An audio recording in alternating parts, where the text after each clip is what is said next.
Did you go to therapy with her? Yeah. Okay, that's good. Right. So you actually addressed it, Right. tried to work through it, tried to do the work, and it just was like not happening. You know, Well, then you tried. Jezy said he was not going to let his daughter Monaco be around another man. Said he did not trust Jeannie Mai with his baby now that she wants to start a whole new family. Those words did not come from a press release or a legal filing. They came from Jezy himself, unfiltered, in the specific tone of a man who filed for divorce and then watched his ex-wife glow up so completely that it broke something in him he was not prepared for. I'm not gonna let her have my baby, my daughter, around another man. Right. I don't trust her with my Monaco. Since she wanna start a whole new family, Because here is the part of this story that nobody is saying out loud. Jezy left. He filed. He is the one who ended the marriage, blindsided Jeannie with the paperwork, emotionally checked out long before the documents were signed, and walked away from a woman who, by multiple accounts, was still fighting for the relationship when he had already decided it was done.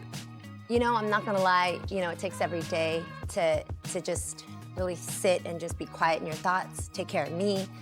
But one thing I know is, you give God your pain, he will give you his power. Girl, period. And now, Jeannie Mai is allegedly pregnant by Anderson Paak, radiating happiness on TikTok, describing herself as living the most fulfilling love story she has ever known. Hi, Jeannie. It's great to see you. Are the rumors true? Are you dating Anderson Paak? Hi, guys. Are you? Have you seen his movie? It's so good. How is it? Beautiful, Jane. It's good to see you. It's good to see you arriving at Andy's. You dated black guys. Loved black guys. Yeah, I did. But for me, dark meat on the side, white keeps me mean and lean. That's why I married white. Yeah, that's what I like. Hold up. And Jezy has suddenly rediscovered his interest in custody arrangements. That is the situation. And the only question worth asking is whether any of this is actually about Monaco, or whether it is about a man who cannot stand watching the woman he left be happy with someone else. So what I'm gonna do is I'm gonna write my list Yeah, and I'm gonna forgive, yeah. but I'm not gonna forget. But see, I'm looking in your eyes and I'm not really buying that. I'm gonna forgive, but I'm not gonna forget.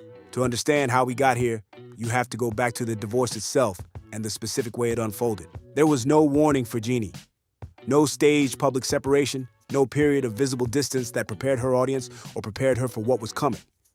Jezy filed and it landed on her like a wall. Sources close to her at the time said she was devastated, that she had not given up on the marriage, that she wanted to work things out, that she had never signed up to be divorced and was not ready to accept that it was over. She loved him. She wanted her family together. And he had already decided by the time those feelings were being described publicly that he was done. His cryptic comment about focusing on who he was becoming and who was not coming with him was the first public signal. It read at the time like a man who had been thinking about this exit for a long time and had finally decided to stop pretending otherwise. Whatever was broken between them, whatever the private reality of their marriage looked like behind the television-ready image of a deeply in love couple, Jezy had reached the end of it, and he left. What followed in the divorce proceedings was significantly uglier. Jeannie filed allegations of domestic violence, specific, detailed, documented claims about 4 separate incidents across the course of their marriage. She described being berated in a car after Jezy asked the driver to step out. She described a closed fist to her cheekbone that caused a hemorrhage. She described being choked from behind on a staircase at a hotel in San Francisco and pushed down the stairs. She described an incident at an event where Jezy grabbed her by the neckline of her dress hard enough to tear it and scratch her chest. She described a drunk driving incident with a golf cart. She described finding a loaded AK-47 in a bag accessible to their toddler daughter. Jezy denied all of it, called the allegations false and deeply disturbing, said the attempt to tarnish his character was malicious and ridiculous, said his main concern was being an active father to Monaco and that he was fighting for joint custody, said the truth would come out through proper legal channels. The truth about what actually happened inside that marriage is between them and whatever evidence the court examined. What is not in dispute is that the divorce was toxic, that both parties came out of it carrying damage, and that the child at the center of it, Monaco, a toddler who did not choose any of this, became a point of conflict rather than a point of cooperation between two people who could not manage to put her first. Jeannie actually sued Jezy last year over Monaco specifically. She claimed he owed $4,000 in unpaid childcare and tuition. She claimed he had failed to provide access to a $500,000 account he had agreed to set up for their daughter. The man who is now loudly declaring he will not allow Monaco to be around another man was allegedly behind on his daughter's tuition payments while Jeannie was raising her day-to-day. That history matters when you try to evaluate what his current custody push is actually about. The Jeannie and Anderson Paak situation has been building for a while, even if most of the public is only catching up to it now.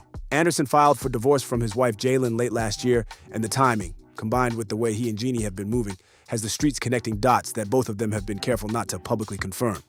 They got caught making out. She attended his restaurant event. When someone asked her directly on camera whether she and Anderson were together, she dodged it with the specific energy of someone who is not denying it, just not confirming it yet. Her hesitation to go public is understandable when you account for the scrutiny she is already under. The divorce from Jezy generated its own wave of allegations and coverage. There were rumors during the marriage about her relationship with former co-host Mario Lopez that she has consistently denied. She does not need to walk into another situation where she gets labeled the other woman, especially with Anderson's divorce not yet finalized. The optics of a woman leaving one marriage and immediately showing up in the middle of someone else's are complicated enough without confirmation. But Jeannie is clearly not interested in pretending the relationship does not exist either. The TikTok post broke cover in the most deliberate way possible, talking about thinking you will never find love again, and then finding yourself in the most fulfilling love story you have ever known. That is not a woman keeping her relationship private. That is a woman announcing, in the most emotionally resonant way she could find, that she is deeply happy, that the chapter after Jezy is not just fine, it is beautiful. And then the pregnancy reports started circulating. Insiders began saying that Jeannie is expecting Anderson's baby, and that the TikTok post was her way of soft launching the relationship in advance of a formal pregnancy announcement, making sure that when the news dropped, people understood this was a real and committed relationship rather than something that would invite questions about timing and intentions. She wants the full picture out before the most personal piece of it becomes public. She is managing the narrative carefully because she has learned, through everything with Jezy, exactly what happens when the narrative manages her instead. The moment the pregnancy reports gained traction, Jezy's custody posture apparently shifted. The man who owed back childcare payments and had not fulfilled his financial commitment to Monaco's education account suddenly found his voice on the subject of where his daughter should be living and who she should be living around. He started talking about not trusting Jeannie with Monaco now that she wants to start a new family, about not letting his daughter be around another man. The fans calling this out are not wrong. The timing is too clean to be coincidental. He did not become a custody activist when Jeannie was struggling through the aftermath of his divorce filing. He did not become vocal about Monaco's welfare when Jeannie was suing him for unpaid tuition. He became loud about custody the moment the woman he left announced she was glowing and in love and allegedly carrying another man's child. That is not parental concern. That is ego. And using Monaco as the instrument of that ego is the part of this that should concern anyone paying attention to what is actually happening to the child in the middle of it. Anderson Paak's situation adds another layer of chaos to the whole picture. His estranged wife, Jalen, was already navigating a divorce that included custody discussions for their 2 children. The reported pregnancy with Jeannie has apparently changed the temperature of those proceedings significantly. Jalen is now pushing for primary custody and limiting Anderson to visitation. She is seeking spousal support and simultaneously trying to close off the court's ability to award it to Anderson.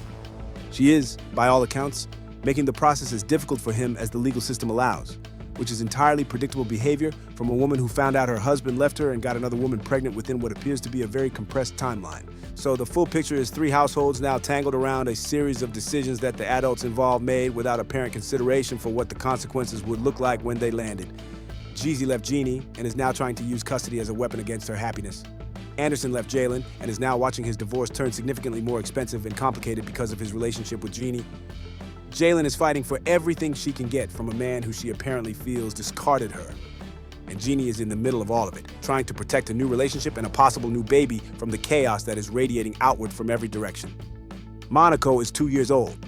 She did not make any of these decisions. And the specific way her father is now talking about her, as leverage, as a reason to drag his ex back to court, as the instrument through which he can register his displeasure at watching her move on, is the detail in this entire story that deserves the most attention and gets the least. Jezy told the cameras he was going to forgive, but not forget. He looked sincere when he said it. He may have even believed it in the moment, but forgiveness without genuinely letting go produces exactly the behavior we are watching now. A man who cannot accept that the life he chose to leave has kept going without him in it, and who reaches for the one remaining connection he has to that life as a way of inserting himself back into it. The court is the wrong place for all of this. The right place, the only place that actually serves Monaco, is a conversation between two people who decide that their child's stability matters more than their grievances about each other. That conversation requires Jezy to accept that Jeannie moving on is not something he gets to control.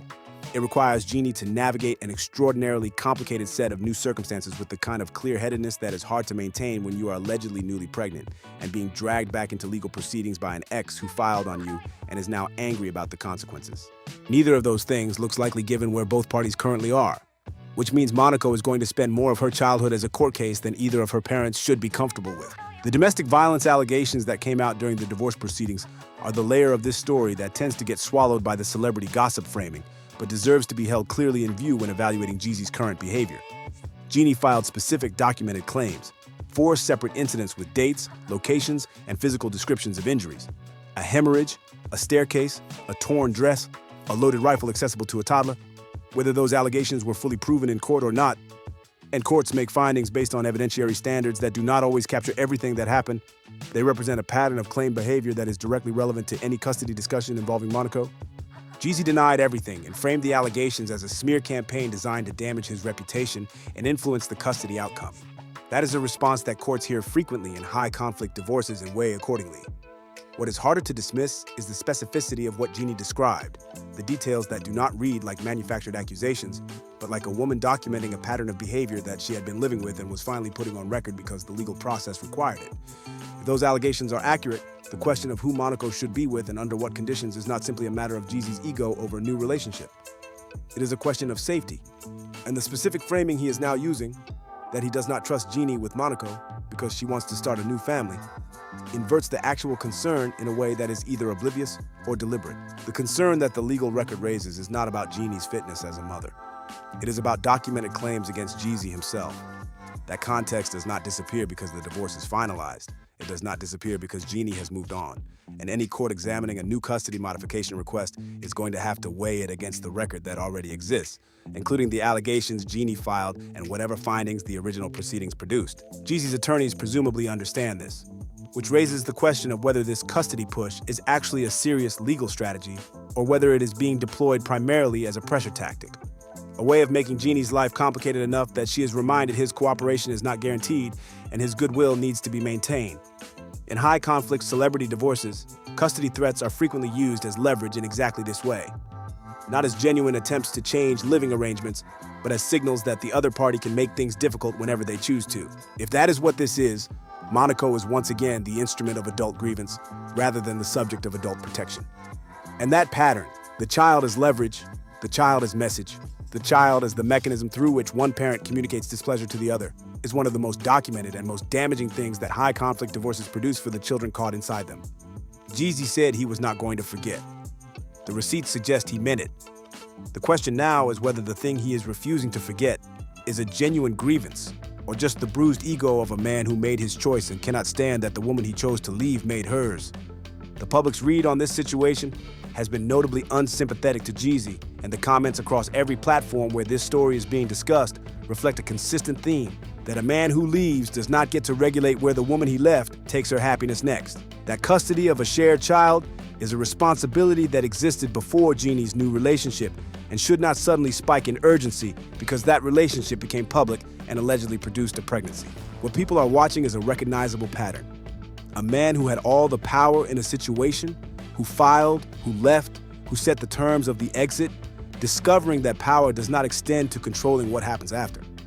That the woman he dismissed has continued to exist, continued to pursue her own joy, and has found it in a way that is visible enough to produce genuine heat in him. And his response to losing that control is to reach for the one lever he still has, the child they share, and apply pressure through it. Jeannie's TikTok post, whatever its strategic dimension, reads like a woman who has earned the right to be happy and is done being apologetic about it. She went through a divorce she did not want. She navigated allegations about her own conduct during the marriage. She sued her ex over unpaid childcare obligations for a daughter they share. She dealt with all of that while apparently quietly building something real with someone new. And when she was ready to say so, she said it in the plainest emotional terms she could find. The fulfilling love story she described is her truth. The same way the marriage's end was Jezy's truth when he filed. She is not obligated to dim that light because he finds it inconvenient. She is not obligated to delay her life, because his feelings about that life have not caught up with the decisions he made. Monaco deserves parents who can see past all of this to her. She deserves to not be a headline. She deserves to not be a court case. She is 2 years old, and what she needs is stability, presence, and the specific certainty that comes from having adults in her life who have decided her well-being is the priority above everything else in this story. Whether Jezy and Jeannie can get to that place, given the history of what their divorce produced and the new pressure this situation is creating, is genuinely uncertain. But the conversation that Monaco needs them to have is not in a courtroom. It is in a room where both of them decide that what they put her through in the next few years matters more than who has leverage over whom right now. There is also a broader conversation worth having about what Jeannie Mai's arc in this story represents for women who get left and then dare to move forward visibly and happily. Because the specific type of response Jezy is generating, the custody push, the public statements about not trusting her, the framing of her new relationship as a threat to their daughter, is a recognizable dynamic that plays out when a woman refuses to make her post-divorce life small enough for her ex to be comfortable with. She did not move to a different city. She did not fade quietly into private life. She soft-launched a relationship, confirmed she was in love, and if the reports are accurate, is expecting a child. Every one of those steps was a visible assertion that her life did not end when his decision to file landed. And every one of those steps apparently produced a corresponding escalation in Jeezy's posture toward the situation they share. That is not a dynamic unique to celebrity divorces. It is something that plays out in thousands of ordinary households every day. The parent who filed, who left, who had the power to initiate the end of the relationship, discovering that the other parent's healing and happiness produces more distress in them than the divorce itself did. The mechanism is always the same, and the child in the middle of it is always the one who pays the price for the adult's inability to manage it. Jeannie says she is in the most fulfilling love story she has ever known. For a woman who went through what she went through in that marriage and came out the other side of a brutal divorce proceeding with her confidence apparently intact and her capacity for love apparently undiminished, that statement is remarkable. And it is the kind of statement that tends to produce exactly the kind of reaction Jezy is currently generating. Because nothing is harder to watch than someone you hurt building something beautiful. And nothing reveals character more clearly than how a person responds to watching that happen. Jezy said he was going to forgive, but not forget. What he is doing right now looks a lot more like the not forgetting than the forgiving. And the place that eventually lands, for him, for Jeannie, and most importantly for Monaco, is a question this story has not yet answered. So here is where this sits. Jezy filed for divorce, left Jeannie blindsided and devastated, allegedly fell behind on his daughter's tuition payments, and is now demanding custody the moment his ex-wife announces she is in love and allegedly pregnant by Paak. Jalen is making Anderson's divorce as expensive as possible, and Jeannie is in the middle of all of it, trying to protect her happiness from the fallout of decisions other people made. Monaco is 2 years old and already a point of litigation between parents who cannot manage to make her needs the priority. Do you think Jezy's custody push is genuine concern for his daughter? Or is this about Jeannie moving on and him not being able to handle it?